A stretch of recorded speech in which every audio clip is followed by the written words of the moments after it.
TVC Basse-Lièvre est fier de s'associer à InMédia, l'info de la Basse-Lièvre, pour vous présenter TVC Info. Bonne émission!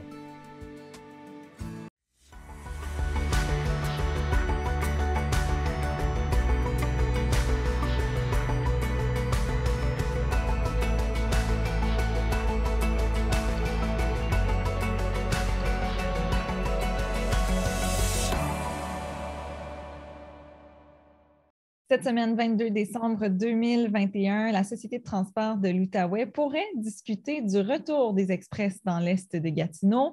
Les citoyens de l'Ange-Gardien n'auront pas de hausse de taxes en 2022. Un projet pour aider les aînés à rester dans leur demeure à l'Ange-Gardien reçoit plus de 300 000 $. Et Sandra Mathieu nous parle de communauté de plein air pour nous motiver à sortir dehors, même en hiver.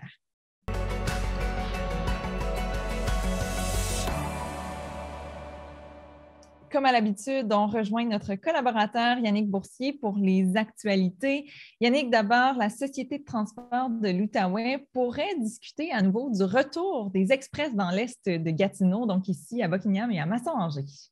Oui, bien, ceux qui sont ici depuis longtemps savent qu'avant l'arrivée du Rapibus, il y avait un service express du côté de Masson-Angers, de Buckingham, qui permettait d'avoir accès au centre-ville de Gatineau ou à Ottawa plus rapidement avec des services plus directs. Donc, avec le Rapibus, la STO a enlevé ces services-là. Ça n'a pas fait l'affaire de beaucoup de monde. Il y a beaucoup de gens qui souhaitaient conserver ce service et ils demandaient depuis plusieurs années. Le nouveau président de la STO, Jocelyn Blondin, se dit en faveur de discuter du projet. Il veut ramener, il avait tenté quand il était simplement de la STO, il avait tenté de le ramener au conseil de la STO. Ça n'avait pas été un succès à ce moment-là, mais là, il est président, il y a une nouvelle direction aussi. Il veut ramener la discussion. Ça ne veut pas dire encore que ça va se réussir à être de retour parce qu'il y a des coûts associés à ça. Donc, mais au moins, ils veulent avoir une discussion pour voir si c'est quelque chose qui est faisable de ramener le projet. Oui, puis que ce soit de retour ou non, il faut dire par contre que la STO envisage différents moyens d'améliorer le service de transport là, pour les gens de l'est de Gatineau jusqu'au centre-ville.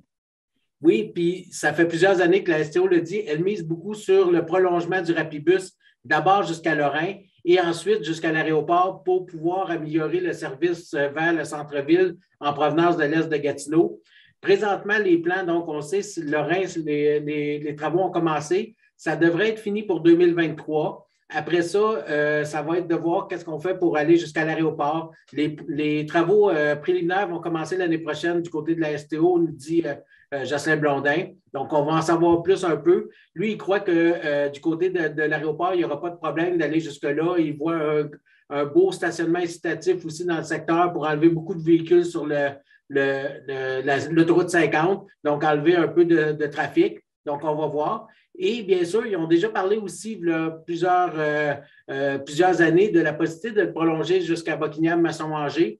Quand on l'a questionné, lui, il ne voulait pas trop s'avancer sur cette possibilité-là. Il a dit que c'était quelque chose qu'on allait regarder selon les études. Ça va être les études qui vont décider. Oui, on verra rendu là. Et Yannick, il y a quand même un projet pilote qui est en train d'être effectué à l'interne là, entre Masson-Angers et Buckingham. Comment ça se passe jusqu'à maintenant, ce projet pilote? Oui, le fameux projet pilote de transport à la demande là, qui permet aux gens d'appeler jusqu'à 20 minutes avant un départ pour obtenir un circuit d'autobus, on peut dire, qui est fait par un taxi. Jusqu'à maintenant, il y a 450 personnes qui se sont inscrites pour ce service-là. On a dépassé le cap des 1000 déplacements en novembre. Donc, ça continue. La STO regarde encore et elle envisage même de le tester à d'autres endroits. Donc, c'est quelque chose qu'ils vont regarder dans le futur. Autre sujet maintenant, mais sujet dont on discute souvent, complexe des deux glaces dans l'est de Gatineau. Qu'est-ce qu'il y a de neuf dans ce dossier cette fois-ci, Yannick? Bien, on savait que le Centre de services scolaires avait l'intention de déposer un projet pour demander une subvention dans un nouveau programme qui est accessible pour les CSCV, les centres de services scolaires. Donc, on a confirmé donc, la semaine dernière que le projet va être déposé. La Ville de Gatineau a adopté une résolution pour appuyer le projet.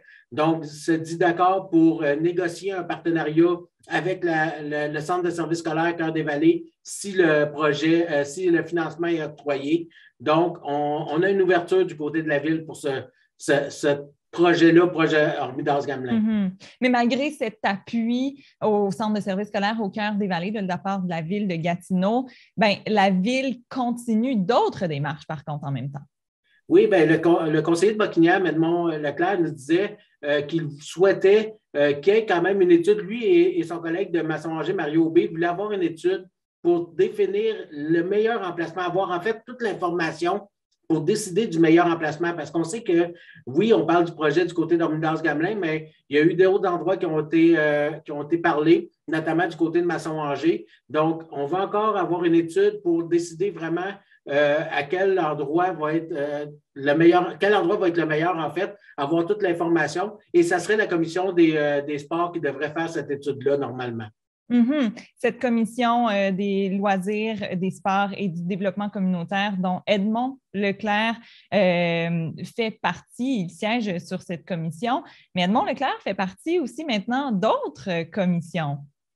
Oui, parce que la semaine dernière, on a vu les nominations à différentes commissions qui n'avaient pas été nommées encore. Edmond Leclerc a été nommé président de la commission de développement économique. Donc, c'est lui qui va avoir le rôle de regarder toute la façon que le développement économique va se faire du côté de la ville de Gatineau avec les autres membres de la commission qui comprend des élus et des gens de la communauté des affaires, entre autres, et des écoles et organismes.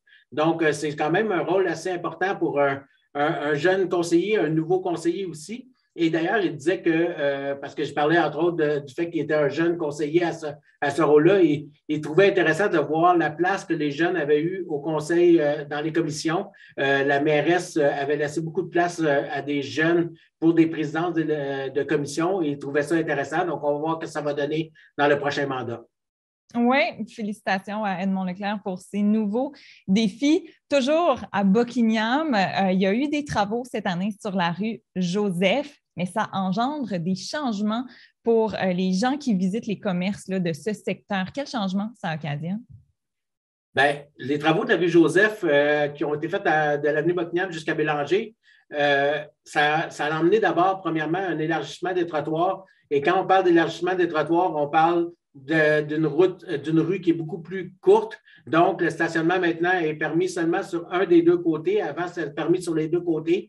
Donc, moins de stationnement sur la rue Joseph pour les gens qui se rendent dans le secteur. C'est un des enjeux là, qui vient du côté de ces changements-là de la route là, qui a été faite.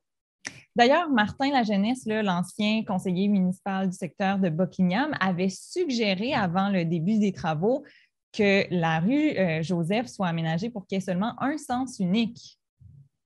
Exact, mais le dossier n'a pas vraiment cheminé depuis. Il avait fait cette proposition-là, ça doit être regardé par l'administration, mais ça ne semble pas être une priorité pour le moment parce que, premièrement, il y a d'autres tronçons à faire sur la rue Joseph qui vont être aussi affectés. Donc, il va y avoir des décisions à prendre. Mais Edmond Leclerc m'a parlé, le nouveau conseiller, lui, de son côté, indiquait comme quoi que ce n'est pas un projet qu'il veut prioriser pour le moment. Ce n'est pas quelque chose qui est important en ce moment pour lui. Il veut voir comment que ça va se passer avec la nouvelle configuration de la route, voir les autres tronçons, puis par la suite, on décidera s'il y a une nécessité pour un sens unique. Oui, tu te dis qu'il y aura d'autres travaux dans le secteur de la rue Joseph. À quel moment il pourrait y avoir ces autres travaux, par contre? C'est une bonne question parce qu'il y a peu d'informations en ce moment qu'on sait. Il est supposé pour tout le projet d'avoir 3 tronçons. Donc, le premier tronçon a été effectué. Tout ce qu'on sait, c'est qu'il va y avoir quelques travaux de finition qui vont se faire l'année prochaine pour le tronçon qui a été effectué cette année. Les autres, le deuxième tronçon, on n'a pas de date encore. On parle peut-être de plans et devis l'an prochain. Il faut avoir des discussions aussi avec Chemin de fer Gatineau-Québec parce qu'il y a la traque de chemin de fer à l'intersection de la rue James. Donc, il va falloir trouver une façon de passer. Mais on attend des nouvelles. Puis pour le moment, on sait qu'il y a peut-être des travaux de plans et devis qui vont être faits, mais pas de travaux physiques sur ce deuxième tronçon-là l'an prochain. OK.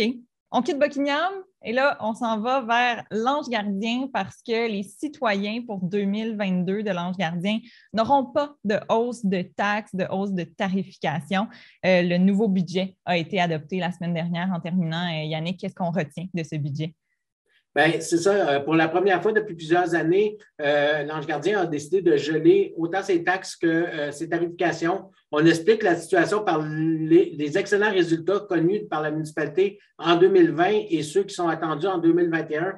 On sait qu'il y a une hausse fulgurante du nombre de permis, autant de construction résidentielle que du côté des entreprises. Donc, il y a eu beaucoup de revenus. On a eu des surplus très importants en 2020 du côté de la municipalité et on s'attend à ce que ça soit encore meilleur en 2021 quand on va avoir les résultats financiers au début de 2022. Donc, c'est pour ça que la municipalité se dit prête à prendre de cet argent-là pour donner quelque chose aux citoyens cette année. Donc, pas de hausse. Et ça, malgré le fait que la hausse de la quote-part de la MRC des collines, à elle seule, aurait pu représenter 2 d'augmentation. Donc, le maire se disait heureux de pouvoir geler les taxes et absorber cette hausse-là à même les revenus actuels.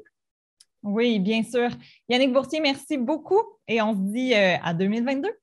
À 2022, bonne journée.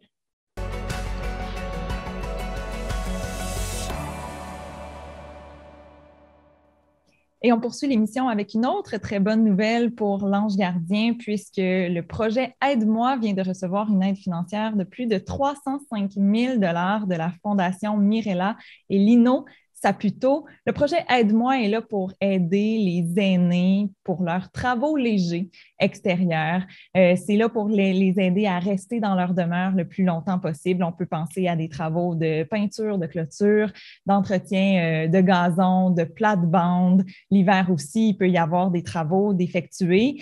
Et ce projet avait du financement jusqu'au 26 décembre. Et ça aurait été difficile de continuer sans financement. Mais là, avec cette aide financière, on peut continuer le projet. Alors, on en parle avec Luc Prudhomme. Il est le président de Solidarité de l'Ange gardien, cet organisme qui soutient le projet Aide-moi. Bonjour, M. Prudhomme. Bonjour, madame. Monsieur Prudhomme, comment vous vous sentez d'avoir reçu cette aide financière alors que ça fait des années que vous travaillez sur ce projet Aide-moi? Ben, c'est sûr que ce projet-là, il vient de loin, là, avec l'étude avec l'Université du Québec en Outaouais, qui a déterminé que c'était une des priorités pour les aînés pour rester chez eux le plus longtemps possible.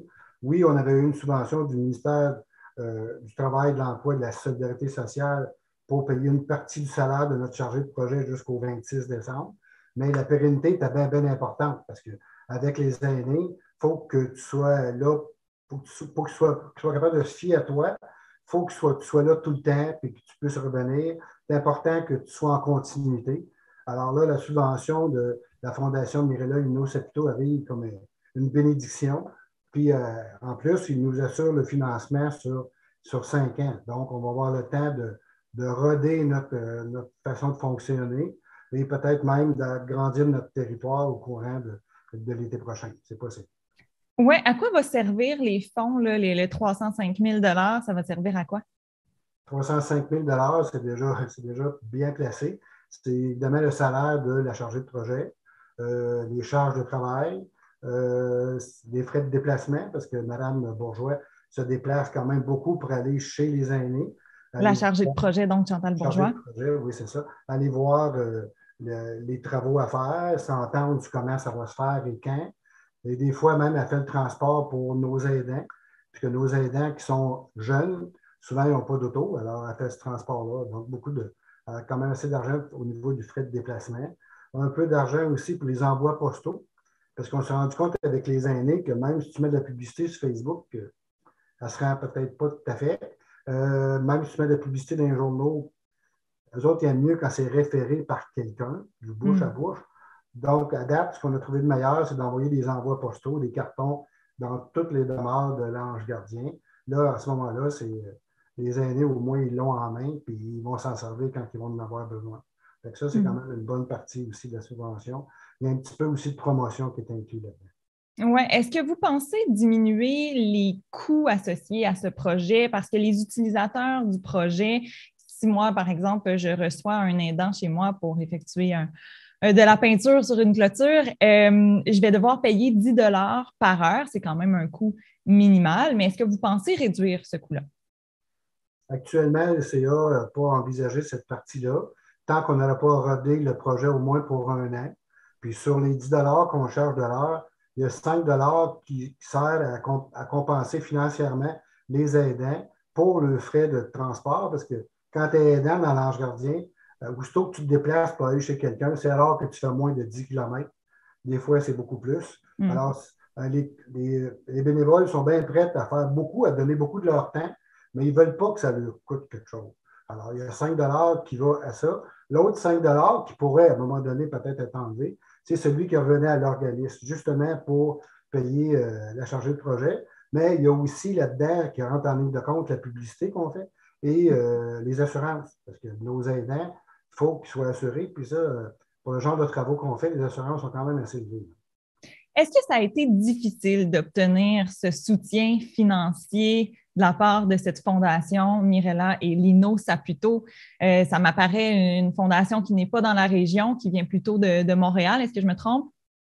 C'est ça. J'avais assisté à une conférence au mois de mai dans laquelle, justement, une des directrices de la fondation Saputo présentait.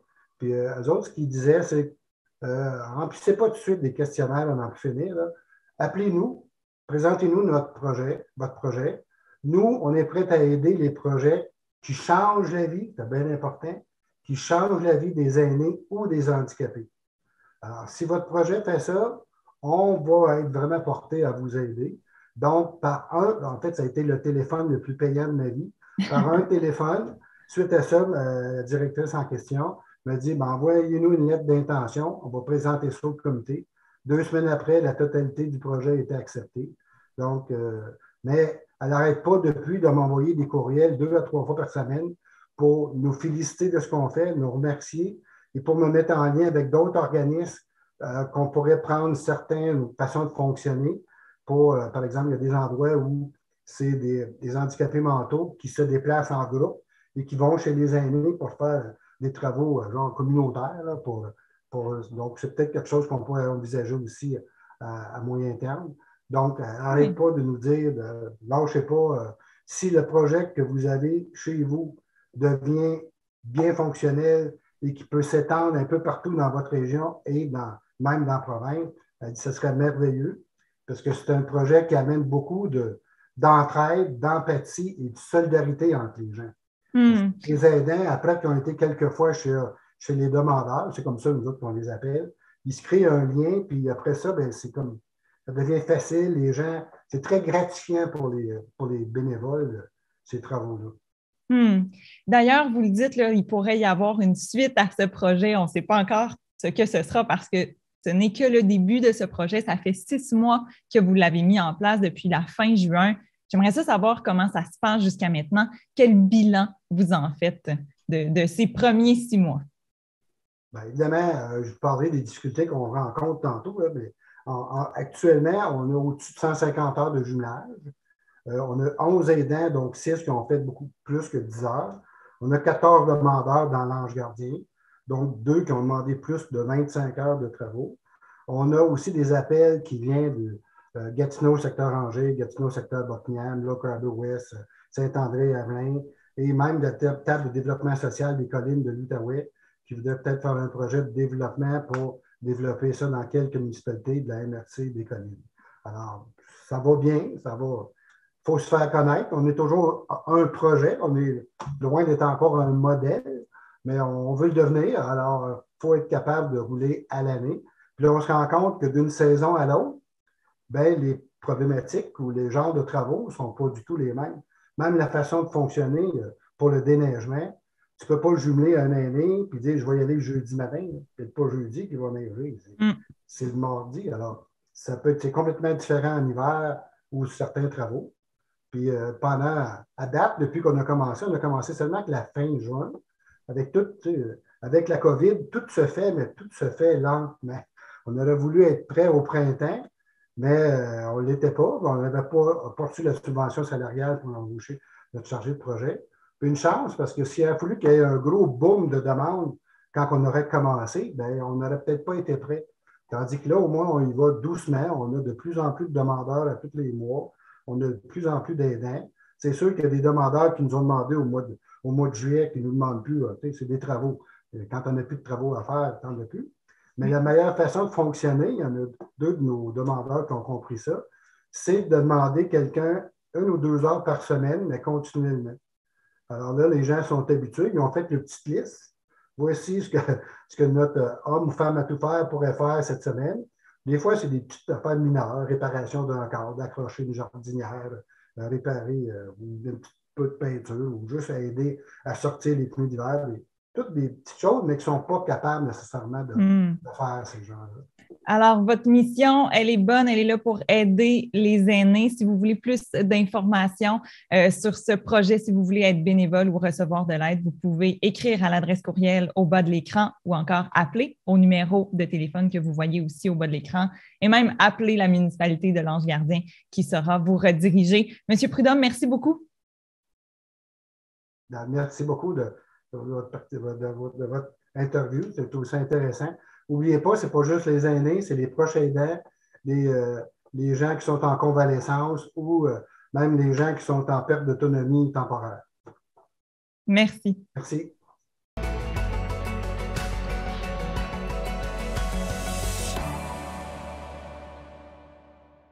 La semaine dernière, Jessie Laflamme nous a parlé de pêche blanche, de pêche sur la glace qu'on peut faire notamment au centre touristique du lac Simon. Mais si on est néophyte là-dedans, dans la pêche blanche, par où on devrait commencer? Et Sandra Mathieu, elle a plein de conseils pour nous. Bonjour Sandra. Bonjour, comment ça va? Ça va bien, merci. Et toi? Super bien. Alors, qu'est-ce qu'on devrait faire? Par où on devrait commencer si on veut s'initier à la pêche blanche au Québec? En fait, un super bon point de départ, ce sont les pourvoiries. Et j'en ai appris beaucoup en parlant avec la responsable des communications du marketing à la Fédération des pourvoiries du Québec.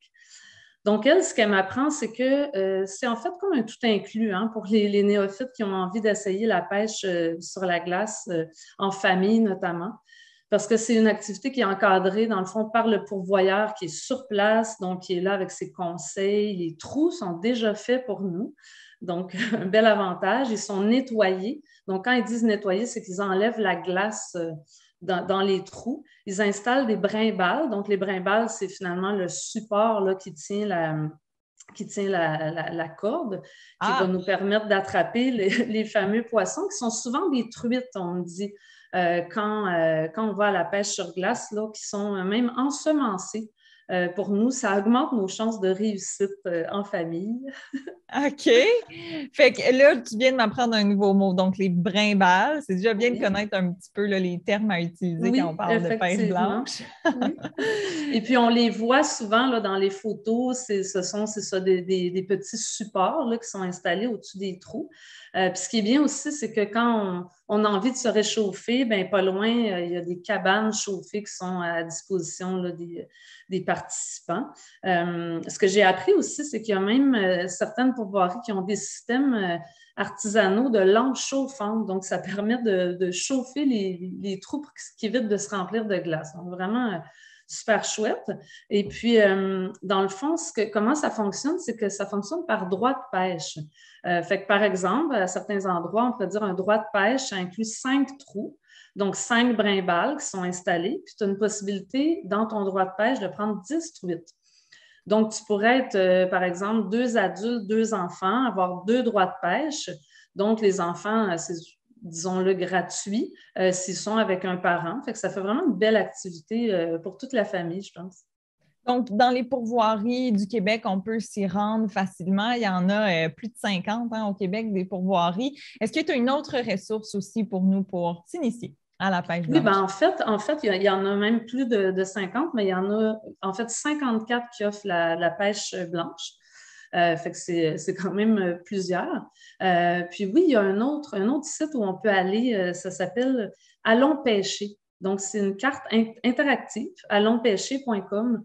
C'est une initiative de la Fédération québécoise des chasseurs-pêcheurs. Puis là, on peut voir des lacs où on peut aller. pour s'initier. Sinon, on peut aller sur le site pourvoirie.com où on peut voir là, tous les forfaits qui sont aussi disponibles parce qu'on peut rester évidemment plus d'une journée, dormir sur place dans les différents hébergements, puis faire toutes sortes d'autres activités là, que les pourvoiries peuvent offrir. Oui, puis c'est toujours intéressant de faire des activités en famille comme ça ou en groupe, pourquoi pas. Je sais que tu veux nous parler aussi de communautés de plein air. Il y en a en Outaouais. D'abord, Cardio Plein Air, c'est une entreprise pionnière dans les communautés de plein air. Oui, ben en fait, c'est vraiment eux qui ont parti le bal, comme on pourrait dire, en 2000. Et puis, c'est pas rien, là, aujourd'hui, ils sont vraiment devenus un chef de file de l'entraînement extérieur au Québec parce qu'ils ont des franchises un peu partout. Mais c'est sûr qu'avec les médias sociaux, on a vu arriver plusieurs communautés de plein air dans plusieurs domaines, sur différents territoires. Il y en a effectivement plusieurs dans l'Outaouais. On peut penser à la communauté de course en sentier, Course for Fun, puis qui, comme plusieurs communautés de plein air, dans le fond, tu deviens membre sur Facebook, tu découvres toutes sortes de trucs, ils donnent aussi des rendez-vous pour aller se rencontrer, pratiquer l'activité en question.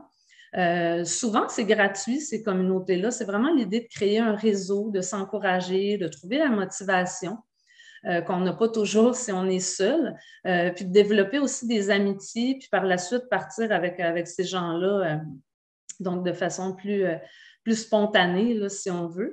Mais je pense que c'est vraiment intéressant de voir ça pousser comme des champignons, ces communautés-là, en effet. Oui, il y a des communautés aussi pour les enfants, les familles, disons. Oui, ben en fait, moi, c'est une communauté que j'aime beaucoup et puis que je suis. Ils ont des cellules régionales, dans le fond, un peu partout au Québec, qui s'appellent Timous d'Ambrousse. J'adore le nom aussi. Puis eux, dans le fond, c'est ça, c'est qu'ils ont développé une série d'événements en plein air qui sont accessibles, puis très éducatifs, ludiques pour les familles. Ça s'adresse surtout aux 0-6 ans, autant aux parents qu'aux grands-parents qui ont envie d'y aller avec leurs enfants. Fait que c'est vraiment pour démocratiser le plein air, leur donner le goût aussi de jouer dehors, là, parce qu'on le sait, il y a plusieurs recherches qui ont prouvé qu'il y avait un réel déficit de nature chez les enfants. Fait que c'est vraiment une belle façon là, de retrouver le goût de jouer dehors et puis de s'y prendre au jeu aussi comme adulte. Communauté de plein air aussi pour les femmes. Je mentionne notamment Chèvres de montagne. Également, il y a plusieurs communautés pour les personnes âgées de 50 ans et plus. On peut communiquer avec les municipalités de notre région pour savoir. Et je termine aussi en mentionnant que dans vos prochaines éditions, maintenant, il y aura une chronique pour parler de l'entraînement extérieur avec son chien. Vous avez une kinésiologue qui en parlera. Sandra Mathieu, merci beaucoup. Merci, joyeuse fête. Merci à vous d'avoir été là. C'était notre toute dernière émission avant 2022. On se retrouve en janvier. Au revoir.